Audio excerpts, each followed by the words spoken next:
시편 51편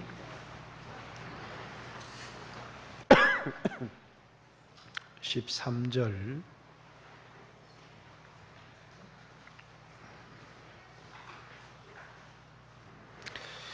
그리하면 내가 범죄자에게 주의 도를 가르치리니 죄인들이 주께 돌아오리이다.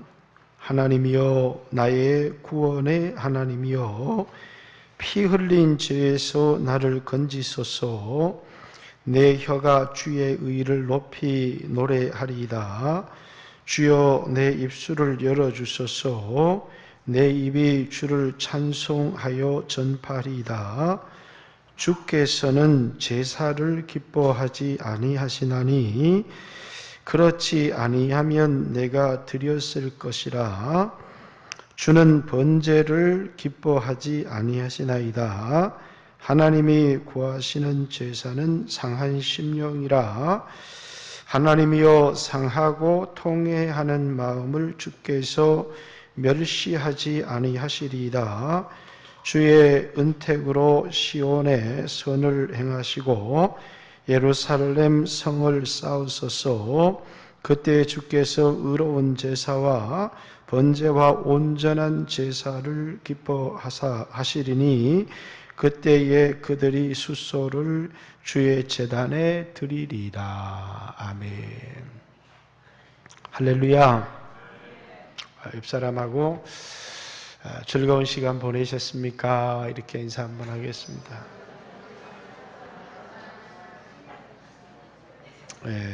오전 예배보다는 조금 사람들이 적게 오기는 했지만 하루 즐거우셨습니까? 우리가 아이들 데리고 광복절날 어디 놀러 나갈 필요가 없는 게, 제가 보니까 제일 행복한 게 아이들이에요. 좋은 데가 아니라 자기들끼리 놀게 하니까 얼마나 행복하게 노는지 몰라요. 자, 이제는 설교에 어젯밤 설교 또 오늘 아침에 설교 다 중요하지만 이 설교를 듣지 않았으면 그건 아무런 의미가 없어요. 왜냐하면 이 얘기를 하기 위해서 지금까지 설교한 것이기 때문이에요. 자, 여러분들이 두 번의 설교를 들으면서 내 문제가 뭐다, 이런 것을 여러분이 좀 감을 잡으셨습니까? 내가 예수 믿는 사람인데 계속해서 반복해서 죄를 짓기도 하고 정말 그 신앙의 기쁨을 잃어버리기도 하고 기도의 응답을 상실하기도 하고 성령의 충만함을 잃어버리기도 하고 이렇게 좀 형식적인 그리스도인이 되어져 버렸는데 도대체 내 신앙의 문제가 어디에 있는 걸까? 두 번쯤 설교를 들었으면 좀 감을, 이거였구나 라고 하는 그런 좀 감을 잡았으면 여러분들이 깊이 기도하고 생각했다면 좀 감을 잡을 수 있지 않았겠는가, 그런 생각도 해봅니다. 저는 원래는 성령에 대한 설교를 하고 싶었지만 이 설교를 하게 된 이유가 어디에 있었느냐, 서론에 여러분에게 말씀을 드렸습니다. 몽골에서 말씀을 전하는데 사람들이 막 눈물을 흘리면서 또 통역하는 자매가 막 통역을 하다가 통곡을 하는 것을 보면서 뭔가 우리 기도와 또 나의 기도와도 좀 다르다, 이런 생각을 하게 됐어요. 이제 그게 뭐냐면, 이제 우리가 언제부턴가 예수님의 십자가를 의지해서 하나님의 은혜의 보좌 앞으로 이렇게 나가는 게 익숙한데, 근데 우리가 이 통회하는 마음이 없이 하나님 앞에 나가더라는 것입니다. 근데 오늘 다윗이, 제가 그 장면을 보면서 하나님이 구하시는 제사는 상한 심령이다, 하나님은 상하고 통회하는 심령을 기뻐하신다. 그래서 하나님이 구하시는 제사는 번제도 아니고 속죄제도 아니고 하나님이 구하시는 제사는 상하고 통회하는 심령을 하나님은 구하신다. 그러면 오늘 우리들은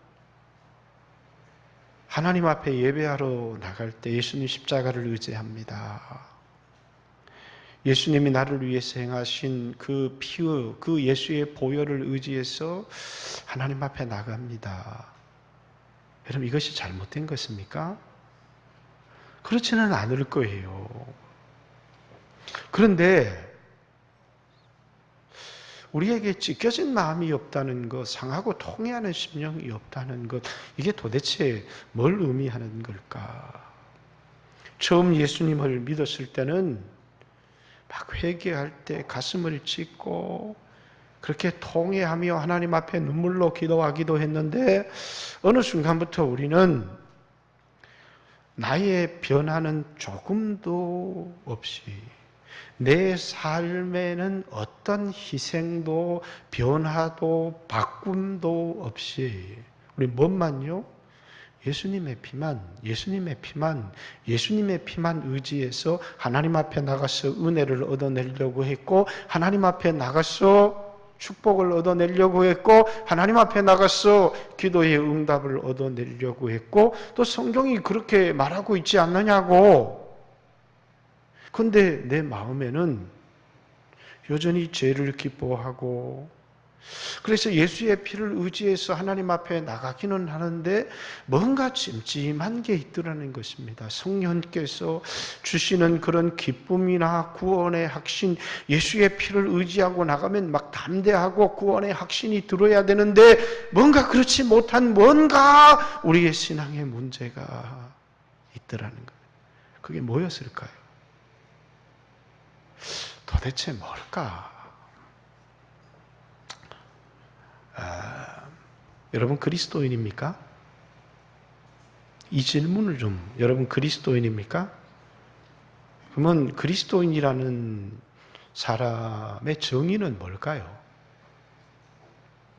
그리스도인이라는 사람의 정의.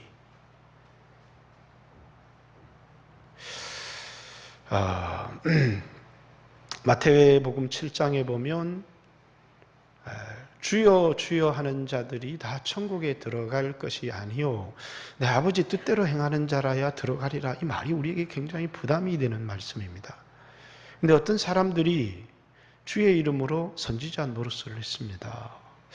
주의 이름으로 귀신을 쫓아냈습니다. 이렇게 얘기를 하는데 예수님의 말씀이 불법을 행한 자들아 나를 떠나가라. 나는 너희를 도무지 알지 못한다. 이렇게 얘기하는데 너희들은 그리스도인이 아니다. 이렇게 내가 너를 알지 못한다라는 말은 너는 네 스스로 그리스도인이 되려고 대단히 노력을 많이 했는지 모르지만 그래서 마태복음에는 두 종류의 잘못된 그리스도인이 있는데 하나는 자신의 스스로의 힘으로 그리스도인이 되려고 몸부림쳤지만 그 사람은 그리스도인이 아니라는 것이고 자신이 그리스도인이라고 하면서 하나님의 은혜를 의지해서 방탕하게 살아가도 예수님의 은혜가 내게 있지 않느냐? 그런 사람도 역시 그리스도인이 아니라고.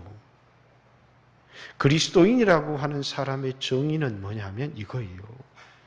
마음에 그리스도가 계신 사람이에요. 자, 문제는 뭐예요? 우리의 마음이에요. 다윗이 이렇게 기도합니다. 내게 구원의 기쁨을 회복시켜 주십시오. 이 말은 뭐예요? 원래는 그에게 구원의 기쁨이 놀랍게 있었다는 거예요.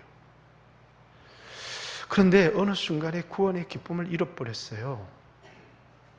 그리고 주님 몰래 뭔가 주님과는 다른 죄악의 삶들을 행하기 시작했어요. 그리고 자신의 마음속에 그리스도가 없어졌다는 사실을 눈치채지를 못했어요. 그러면서 뭐는 하고 있는 거예요? 제사를 드리고 있어요. 번제도 드리고 있습니다. 왜?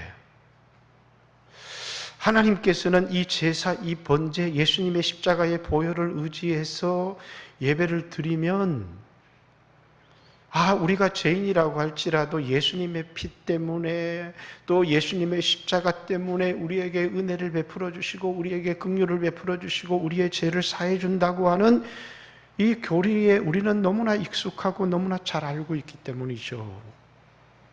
그렇기 때문에 오늘 여러분과 저도 우리의 마음속에 은밀한 죄를 숨겨두고 우리가 불법을 행하고 우리가 죄를 반복하고 지으면서도 우리의 마음에 그리스도가 계시지 않는다는 사실을 알지 못하면서도 계속해서 예수님 보혈을 의지합니다. 예수님 십자가 의지합니다. 이렇게 하나님 앞에 나가면 하나님이 계속해서 우리에게 이용을 당하시면서 우리의 기도에 응답해 주시고 우리를 축복해 주실 것이라고 하는 생각으로 신앙생활을 계속해서 하고 있지만 내 마음속에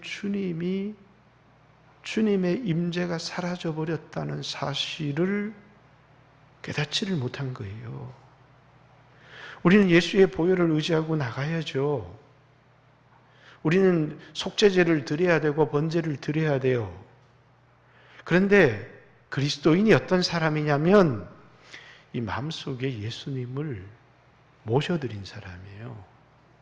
근데 우리는 어느 한순간 은밀한 죄를 행하고 반복된 죄를 짓고 싶어서 우리의 마음의 문을 주님을 향해서 닫아버렸어요. 그리고 주님이 내 삶에 간섭하는 것이 싫어지기 시작했어요. 자, 로마서 1장 말씀을 여러분은 잘 알고 있습니다. 로마서 1장에 많은 사람들이 이런저런 죄들을 지어요. 그 이유가 뭐예요? 그 마음에 하나님 두기를 싫어하며 하나님이 그 상실한 마음 가운데 내어버려 두사 이렇게 얘기를 합니다. 부끄러운 일을 행하게 하셨으니 그들이 부끄러운 일을 행하게 된 중요한 이유는 그들의 마음에 예수님을 상실해 버린 것입니다. 그런데 오늘 우리들도 예수님의 십자가의 보혈을 의지해서 하나님 앞에 나가야 되는데 중요한 것, 내 마음에 예수님 모시기를 싫어하면서 그러면서 예수님 보혈을 의지합니다. 예수님 보혈을 의지합니다. 그러면서 예수님으로부터 기도의 응답도 얻어내야 되겠다. 예수님으로부터 복도 받아야 되겠다. 예수님으로부터 은혜도 얻어야 되겠다. 그리고 그 비결은 예수의 피를 의지해서 은혜의 보좌 앞으로 나가는 것이다. 너무나 잘 아는데 정작 중요한 내 마음속에 그리스도의 임재가 사라져버렸다는 사실을 눈치채지를 못한 거예요. 하나님이 구하시는 제사는 상한 심령이다. 원문에는 찢겨진 마음이에요. 찢겨진 마음이라고 하는 게 뭘까라는 거예요. 어떤 단어로 이 찢어진 마음을 하나님은 원하신다. 그것은 죄를 슬퍼하는 마음이 물론 찢겨진 마음이에요. 내가 지은 죄를 인하여 굉장히 슬퍼하는 것. 그러나 첫 번째 시간에도 얘기했지만 자신이 지은 죄를 인하여 제일 슬퍼한 사람은 가룟 유다예요. 그럼 가룟 유다가 구원을 받았느냐? 자살할 만큼 자신의 죄를 고통스러워 했던 사람이에요. 그러나 주님이 원하시는 제사는 상한 심령이라고 하는 것은 고통스러워하는, 죄 때문에 슬퍼하고 낙담하고 고통스러워하는 마음이 찢겨진 마음의 전부는 아니라는 거예요. 찢겨진 마음이 뭐냐? 예수님이 십자가에 돌아가실 때 성소의 휘장이 위에서부터 아래로 쫙 찢어졌어요. 동일한 단어예요. 아래서부터 위로 쫙 찢었으면 사람이 찢은 것이죠. 그러나 위에서부터 아래로 쫙 찢었다는 얘기는 하나님이 찢으셨다는 거예요. 그 말은 뭡니까? 이제 누구든지 하나님의 품에 들어올 수 있도록 하나님께서 죄인을 향해서, 여러분과 저를 향해서 지성소의 문을 여셨다는 거예요. 그래서 하나님과 우리 사이를 가로막고 있던 휘장을 예수님의 육체 삼아서 예수님의 육체가 찢겨질 때 그 휘장도 위에서 아래로부터 쫙 찢으신 거예요. 그래서 누구든지 예수님을 믿는 사람은 이제 예수님께서 거절하지 않고 수용하고 받아들이시겠다는 것이죠. 하나님이 구하시는 제사는 상한 심령이다라는 말은, 여러분, 우리는 마땅히 예수님의 보혈, 속죄 제사와 번제를 가지고 하나님의 은혜의 보좌 앞으로 나가야 돼요. 두말할 나위 없이 그건 사실이에요. 근데 여러분 보세요. 오늘 우리가 그 지식을 가지고 끊임없이 주님을 이용하려고 하면서 우리에게 뭐가 없어요? 찢겨진 마음. 우리의 마음을 찢으라는 얘기는 무엇을 얘기하는 거예요? 우리의 마음속에 예수님을 영접하고 받아들여야 된다는 것이에요. 우리의 마음속에 예수님이 없었느냐? 다윗이 예수님을 영접한 적이 없었기 때문에 그렇느냐? 그렇지 않다는 거예요. 어느 순간 은밀한 죄에 빠지면서 성령의 음성을 멸시하고 하나님의 임재가 사라져가는 것도 알지를 못하면서 그는 어떤 삶을 반복하기 시작했느냐면, 자신의 죄는 예수님의 십자가의 보혈로 해결할 수 있어. 그러면서 그는 그 죄를 숨겨놓고 끊임없이 속죄의 제사를 드리고 번제의 제사를 드렸던 겁니다. 예배를 드렸던 거예요. 그 예배에 물론 기쁨이 없었어요. 그 찬양에도 감격이 없었어요. 물론 뒤에 회복되면 자기가 이렇게 하나님이 해주시면 내가 하나님 앞에 찬송을 하는데 정말 영적인 찬양을 드리고 예배가 회복될 것인데, 하나님 앞에 정말 기쁨의 예배의 회복과 교회를 세우는 일과 그리스도를 땅끝까지 전파하는 일에 자신이 헌신하겠습니다라고 하는 결단을 바울이 하고 있어요. 그런데 다윗이죠. 하나님이 구하시는 제사는 상한 심령이다라는 얘기는 다윗에게 어느 한순간 뭡니까? 그가 끊임없이 속죄제와 번제를 드리고 있으면서 그 마음속에 하나님의 임재가 사라져 버렸다는 거예요. 그래서 그는 뭡니까? 예전에 즐기던 구원의 기쁨을 상실해 버린 거예요. 자신이 다시 마음을 찢고 예배를, 그래서 자신의 신앙의 문제가 뭐냐면 예수님의 피로 제사를 드리지 않는 것이 문제가 아니고, 예수님의 보혈의 의미를 알지를 못하는 것도 문제가 아니고, 자신의 마음속에 하나님 두기를 싫어한다는 것이 자신의 문제라는 사실을 깨닫는 거예요. 왜? 우리와의 아내와의 은밀한 관계를 너무 좋아했기 때문이라는 거예요.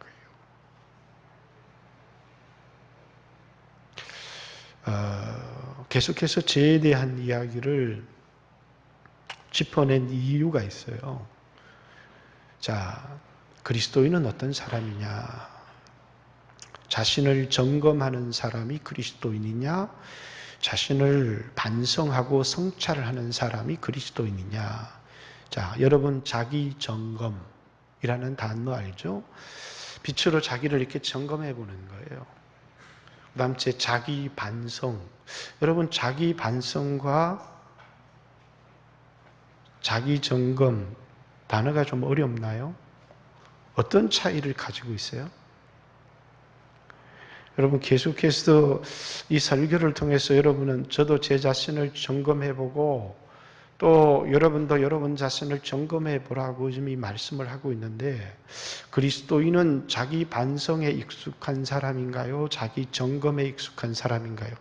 내가 무슨 말을 하려고 하는지는 잘 모르겠지만 반성, 점검, 반성은 이런 의미를 가지고 있어요.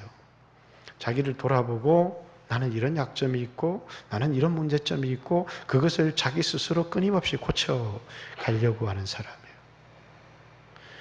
자기 반성을 하는 사람은 그리스도인이 아니에요. 그리스도인은 점검을 하는 거예요. 그리고 자기 스스로 자기를 고쳐가지 않아요. 자신에게 오직 주님께로 가야 된다는 사실을 깨닫는 거예요. 왜? 자기 스스로의 힘으로 아무리 자신을 수선하고 자신을 고쳐도 자신에게는 아무런 소망이 없다는 사실을 아는 거예요. 왜? 자신의 지은 죄를 발견할 뿐만 아니라 그 죄를 해결하는데 자신이 전적으로 무력한 존재고, 그래서 자신에게 뭐라고요? 회개의 필요성.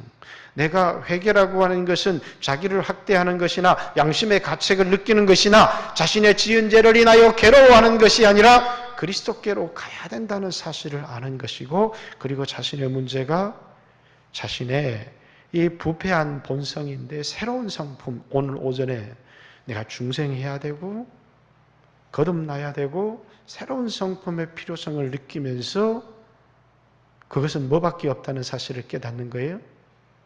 예수님을 내 마음에 모시는 길밖에 없다는 사실을 깨닫는 거예요. 그래서 오늘 너무나도 단순하고 간단한 이야기인데 왜 이렇게 목사님 복잡하게 하세요? 왜냐하면 우리 자신을 돌아보자는 거예요. 여러분 안에 예수님이 계십니까?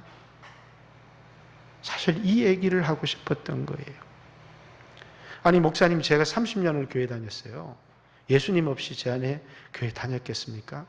여러분에게 구원의 기쁨이 있습니까? 여러분 안에 성령의 기름 부음이 있습니까?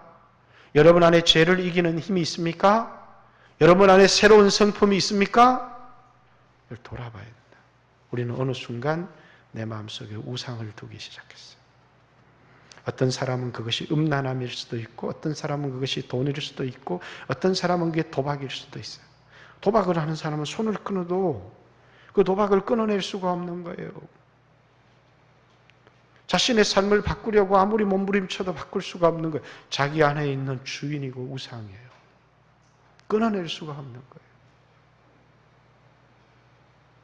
그리스도인도 자신이 짓고 있는 죄를 스스로 극복할 수 없다는 것, 수없이 회개하고 눈물을 흘렸지만 자신 안에 자신의 죄가 끊어지지 않는 것을 발견했어요. 그것이 뭡니까? 죄라고 하는 것은 내가 단순히 이제는 도박을 끊어버릴 거야, 이제는 다시는 음란한 삶을 살지 않을 거야, 나는 술을 먹지 않겠어, 나는 바람 피우는 삶을 중단할 거야 라고 하는 인간적인 선한 삶의 결단으로는 절대로 그것을 끊어낼 수가 없더라는 거예요. 우리 안에 뭐가요?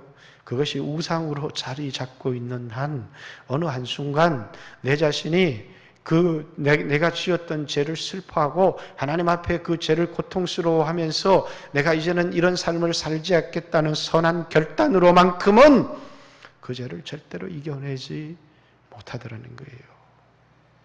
어떻게 새로운 성품을 가질 수 있어요? 어떻게 구원의 기쁨을 회복할 수 있어요?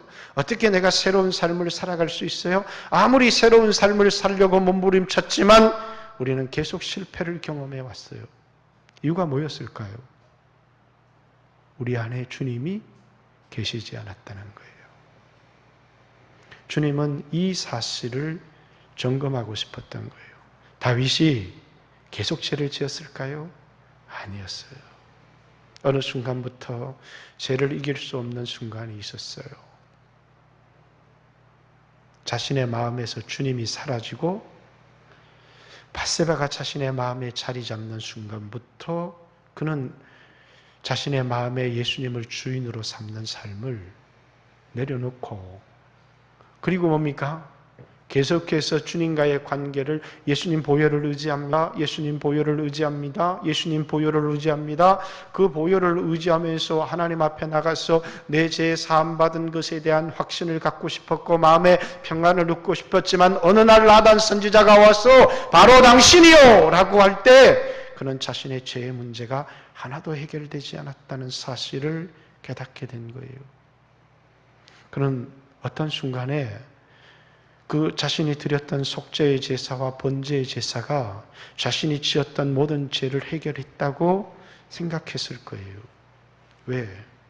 아무런 문제가 일어나지 않았으니까. 왕의 자리도 뺏기지 않았어요.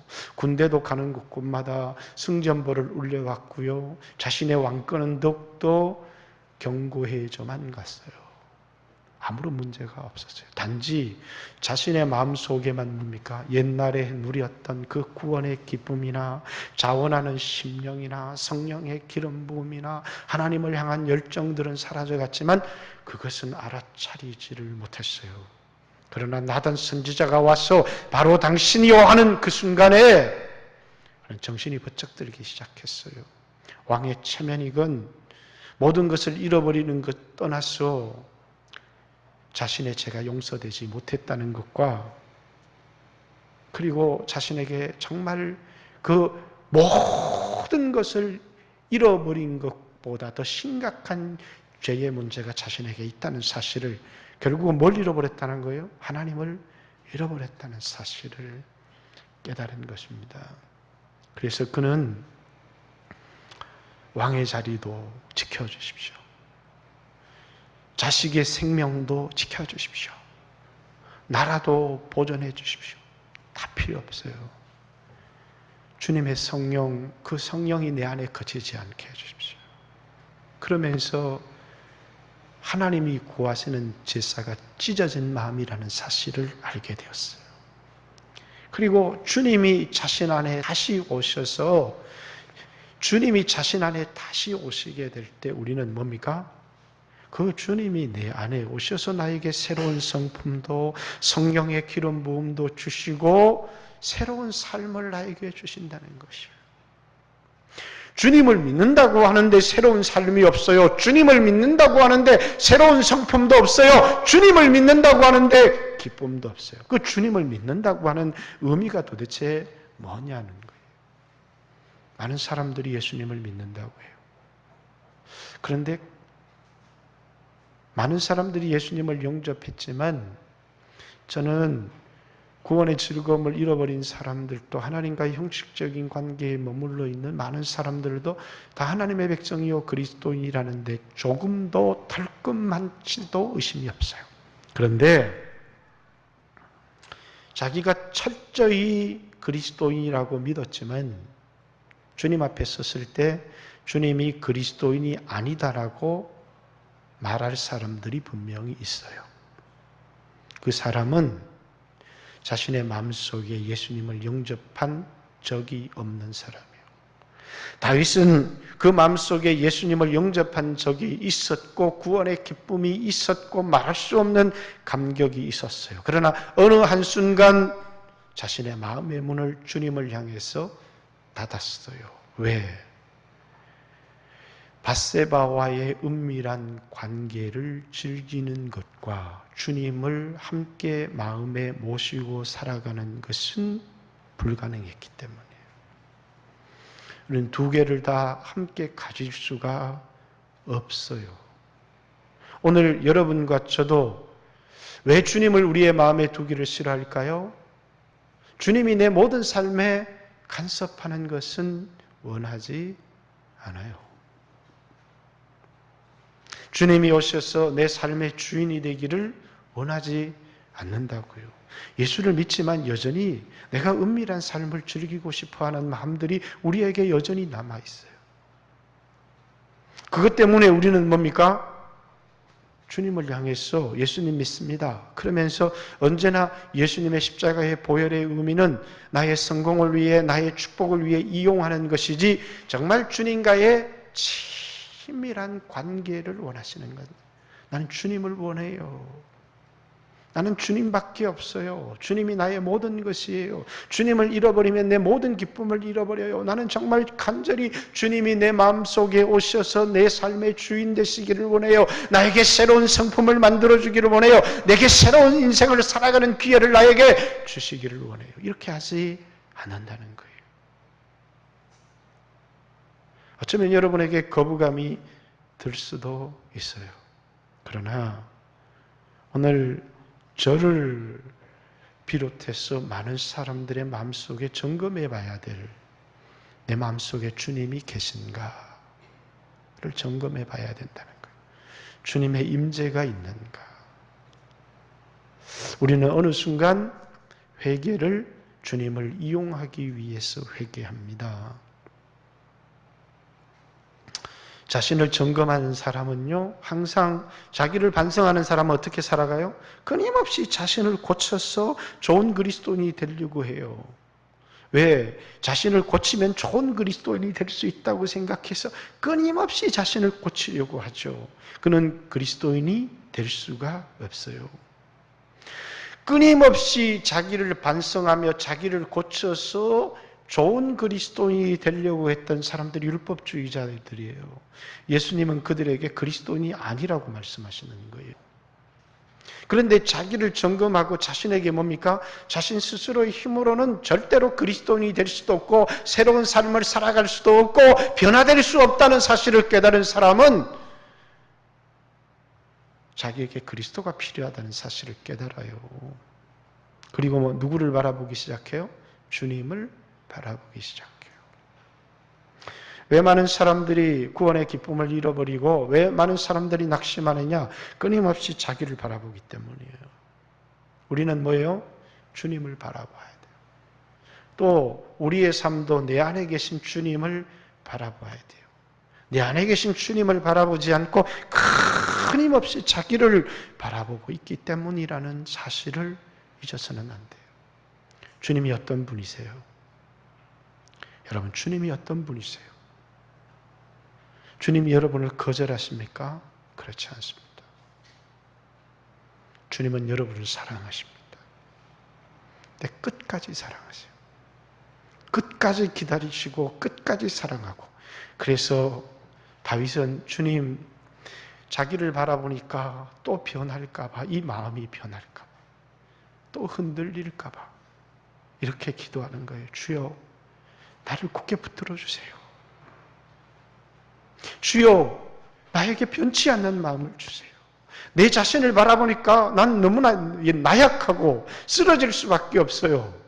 그러면서 자신 안에 주님이 임하시기를 원하면서 그 주님이 나에게 변치 않는 마음과 굳건한 영, 본문에는 그렇게 표현되어 있지 않지만 나에게 굳건한 영, 흔들리지 않는 영, 성령이에요. 그 영을 나에게 주어서 나를 붙들어 주세요. 성령에 사로잡힐 수 있도록 나의 영은 흔들릴 수밖에 없어요. 그러나 흔들리지 않는 견고한 영을 나에게 주어서 그 영이 나를 붙들어 주세요. 이렇게 기도하고 있는 거예요. 나에게 변치 않는 마음을 나에게 주세요. 왜냐하면 우리에게 소망은 나에게 있지 않기 때문이에요. 그래서 니고데모에게도 주님의 마지막 설교는 뭡니까? 거듭나야 된다. 거기서 끝난 게 아니에요. 니고데모에게 광야의 모세의 뱀의 이야기를 주님은 하셨어요. 광야에서 불뱀이 달려서 노뱀이 되었어요. 그랬듯이 예수님을 믿는 사람에게는 죄는 더 이상 세력을 잃어버리게 될 거예요. 예수님이 우리 안에 오셔서 우리의 마음의 주인이 되는 그 순간에 죄는 더 이상 우리를 지배하지 못해요. 로마서 6장의 말씀에 예수님이 우리가 예수님과 함께 십자가에 못 박힌 것은 더 이상 죄의 몸이 멸하여 우리로 다시는 죄에게 종노릇하지 않게 하려 함이라. 이렇게 로마서 6장 6절에 우리에게 말씀하고 있어요. 예수님이 우리 안에 주인이 되어지는 순간 우리를 지배하던 죄의 세력은 완전히 힘을 잃어버리게 되어 있다는 것입니다. 예수님이 누구시고 그분이 우리를 위해서 어떤 일을 하셨는지를 바라보는 사람들마다, 그리고 그분을 우리의 마음의 중심에 모신 사람들마다 기쁨을 이길 수 없고, 그리고 우리는 죄에 대하여 예수를 믿었지만 과거에 살았던 삶을 계속해서 반복해서 살아야 된다는 그런 절망감에서 우리는 해방될 수 있어요. 왜? 그분이 내 삶을 새롭게 만들어 가실 것이라는 사실을 우리는 알기 때문이에요. 내게 다른 사람을 용서하는 새로운 성품, 아니 그거는 기질의 문제라니까요. 기질의 문제가 아니고 성경에는 어떤 기질의 사람이든지 간에 예수님을 자신의 삶의 주인으로 모신 사람들마다 사람들에 대하여 너무나도 관대하고 용서하는 그런 전혀 새로운 성품의 사람들로 만들어진 것을 우리는 보게 됩니다. 어떤 사람들이 성격 탓을 해요. 어떤 사람은 기질 탓을 하기도 하죠. 어떤 사람은 환경 탓을 하기도 해요. 그러나 기질도 있어요. 환경도 있어요. 그러나 예수님을 자신의 인생의 주인으로 영접한 사람들의 삶은, 성품은, 기질은 달라지기 시작했어요. 그것이 성경이 우리에게 명백하게, 분명하게, 뚜렷하게 증거하는 거예요. 성경만이 아니라 성경의 가사를 썼던 수 없는 사람들의 간증 속에서, 위대한 인물들의 삶 속에서 그들은 다 한결같이 다윗과 같은 이런 경험들을 했던 사람들이에요. 그리고 오늘 그것이 여러분과 저의 경험일지 모르겠어요.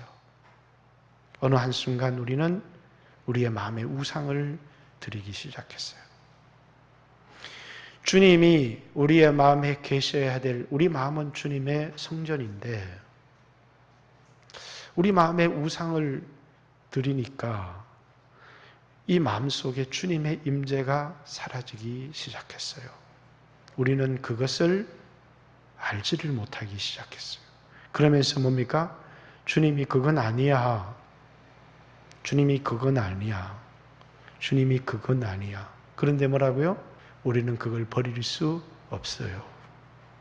그래서 우리 마음속에 주님의 임재가 떠나는 것을 알아차리지를 못해요. 그러면서 우리는 주님에게서 좀 떨어진 그런 관계를 유지를 하면서 우리는 끊임없이 습관적인 교리를 붙들기 시작하죠. 임재는 사라졌어요. 주님의 실제는 사라졌다고요. 기쁨은 사라졌다고요. 그런데 우리는 여전히 교리를 붙들고 있어요. 11조를 드리고 있고 주일을 성수하고 있고 예배를 드리고 있고 찬양을 드리고 있으면서 기쁨은 없어요. 그리고 이렇게 이야기를 합니다. 예수님의 보혈을 의지합니다. 예수님의 보혈을 의지합니다. 근데 주님의 실제가 있나요? 주님의 임재가 있나요? 마음에 넘치는 기쁨이 있나요? 다윗은 이걸 깨달은 거예요. 여러분, 주님의 피가, 주님의 죽음이 우리의 죄를 용서할 수 없다는 이야기가 하는 게 아니에요. 그리스도인이 된다는 것은 마땅히 예수님을 의지해야 되고 예수님의 십자가를 의지해야 되고 자신에게는 신뢰할 것이 아무것도 없다는 사실을 아는 사람들이에요. 그러나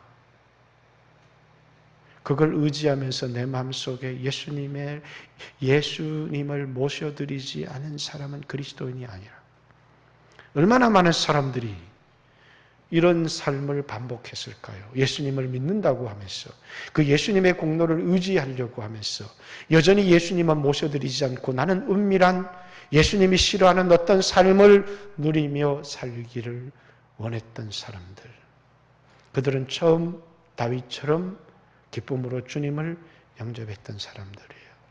저는 오늘 우리 가운데 이런 부류의 사람들이 적지 않을 거라고 생각해요. 그리고 어쩌면 지금도 여전히 예수님을 내 마음의 중심에 모셔드리는 것을 꺼리는 마음이 있을지도 몰라요.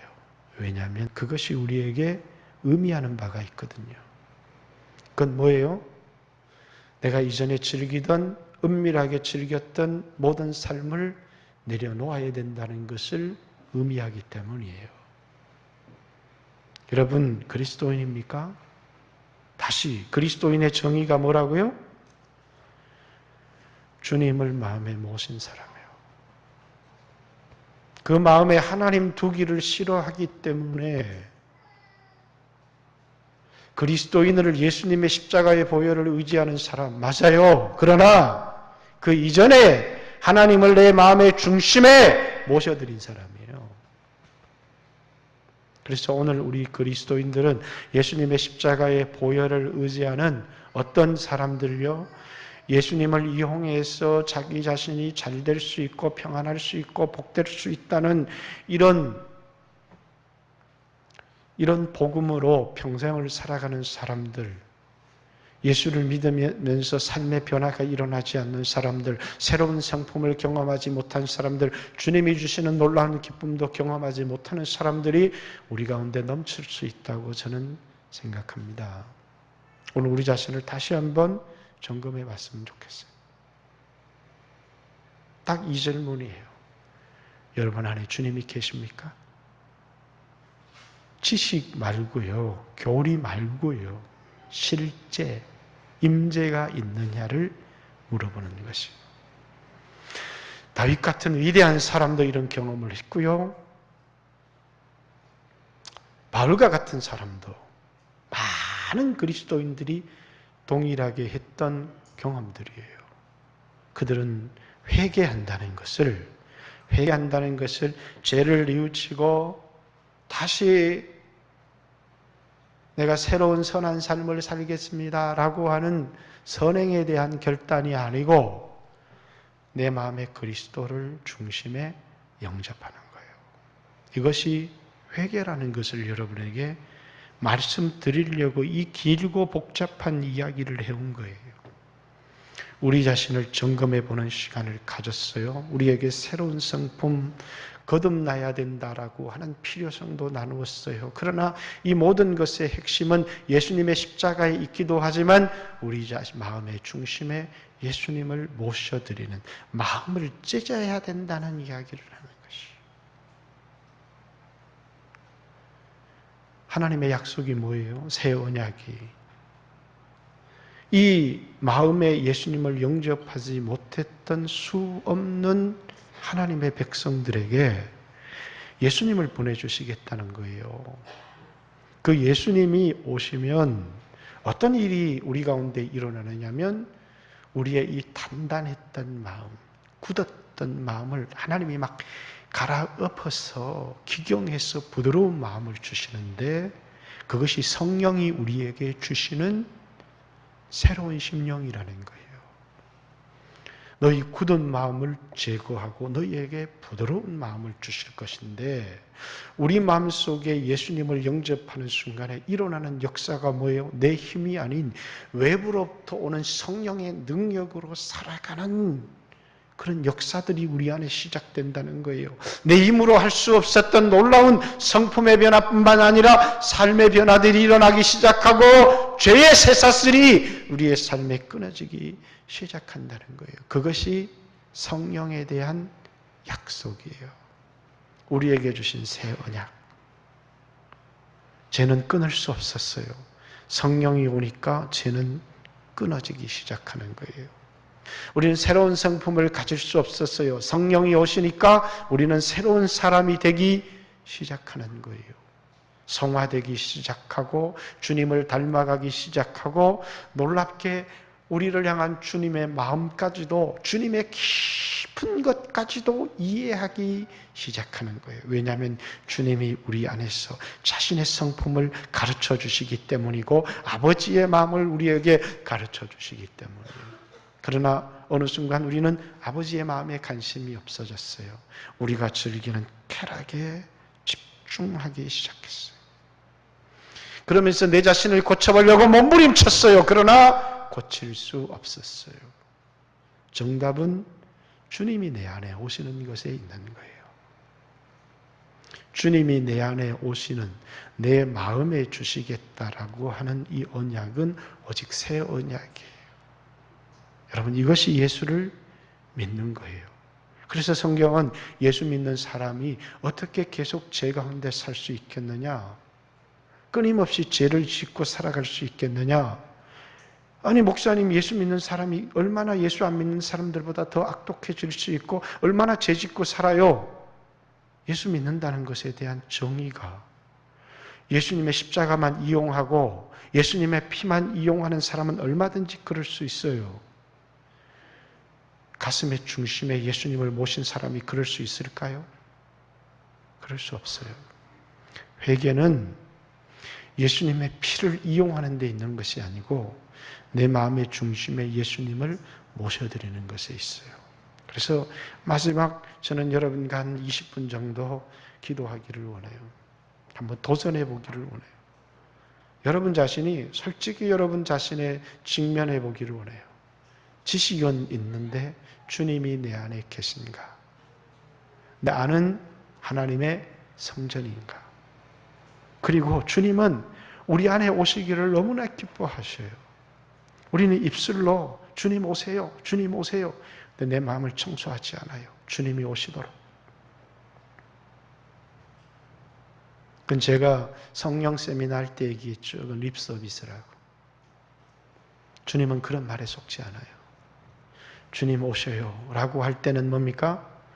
내 삶을 주님 뜻대로 조정할 의사가 있을 때예요. 주님, 저는 제 삶이 이렇게 공고하고 구원의 기쁨을 다 잃어버린 것은 제가 주님을 잃어버렸기 때문이라는 사실을 알아요. 나에겐 주님이 필요합니다. 주님, 제가 마음의 문을 엽니다.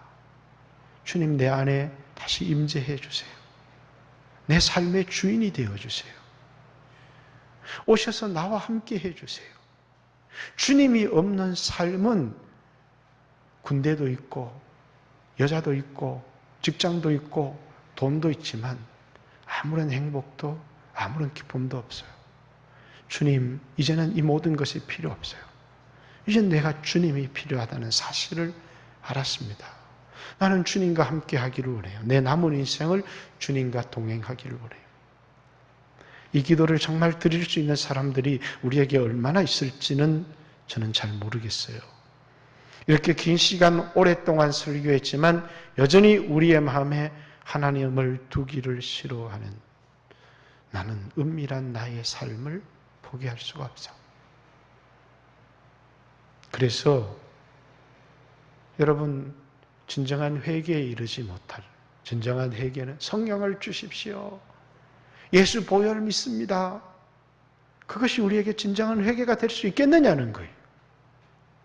진정한 회개는 내 마음을 찢어서 전적으로 주님을 내 안에 모시기를 원하는, 주님 없는 삶은 나에게는 아무런 기쁨이 없어요. 그래서 다윗의 이 문제는 주님이 없었다, 처음부터 없었다는 것이 아니라 주님이 계셨지만 어느 순간에 주님의 임재가 다윗에게 사라져버렸다는 사실이에요. 오늘 여러분과 저의 삶에도 그럴 수 있어요. 그래서 다시 우리의 마음의 문을 열면 주님은 절대로 거절하지 않으세요. 왜냐하면 주님은 이것을 기다리시기 때문이에요. 우리를 너무너무 사랑하시기 때문이에요. 우리 안에 오시기를 간절히 원하시기 때문이에요. 우리를 사랑하시되 죽기까지 사랑하시기 때문이에요. 같이 한번 하나님 앞에 여러분과 제가 기도했으면 좋겠어요. 우리 자신을 바라보지 말고 주님을 바라보았으면 좋겠어요. 주님, 나에게는 소망이 없어요. 나에게는 어떤 희망도 없어요. 주님이 오셔서 나로 새로운 삶을 살아갈 수 있도록 주님 인도해 주세요. 우리 찬양 하나 하고요. 주께 가까이 날이 이끄소서.